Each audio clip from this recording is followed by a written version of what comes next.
नमस्कार दोस्तों, real life Bharat में आपका स्वागत है। दोस्तों, रियल लाइफ में कई बार बिल्कुल अलग और रोचक किस्से कहानियां भी सामने आ जाते हैं। यह महिला मुखिया अचानक एक दिन लापता हो जाती हैं। गांव वाले व उनका परिवार उनका इंतजार करते हैं। एक महिला मुखिया का अचानक लापता होना मीडिया में सुर्खियां बन जाता है।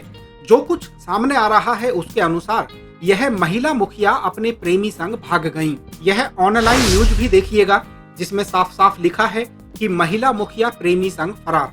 दोस्तों, यह किस्सा आपको भी सोचने के लिए मजबूर कर देगा, क्योंकि चौंकाने वाली बात यह है कि जिस युवक को उनका प्रेमी बताया जा रहा है वह भी उन्हीं के गांव का रहने वाला है।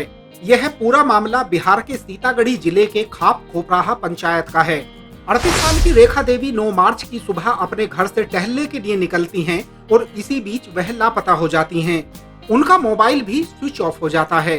परिवार के लोग उनकी काफी खोजबीन करते हैं, लेकिन जब खोजबीन करने के बाद भी उनका कोई पता नहीं लगता तो उनके पति कन्हौली थाने में 3 लोगों पर रिपोर्ट लिखा देते हैं। रिपोर्ट में उनकी तरफ से बताया गया कि शादी करने की नीयत से उनकी पत्नी को गायब किया गया है। गांव से लेकर शहर तक इसकी चर्चा हो जाती है। स्थानीय लोगों और चर्चाओं के अनुसार रेखा देवी का अपने ही गाँव के 35 साल के संजय कापड़ नामक युवक से प्रेम प्रसंग चल रहा था। उनके बीच प्रेम संबंध कैसे बने, इसके पीछे भी एक वजह बताई जाती है। दरअसल पंचायत चुनाव के दौरान संजय ने चुनाव में रेखा देवी की काफी मदद की थी और उनके पक्ष में लोगों से वोट भी मांगे थे। इसी बीच वह दोनों करीब आ गए थे। रेखा देवी के बाद संजय कापड़ भी अपने घर से लापता हैं।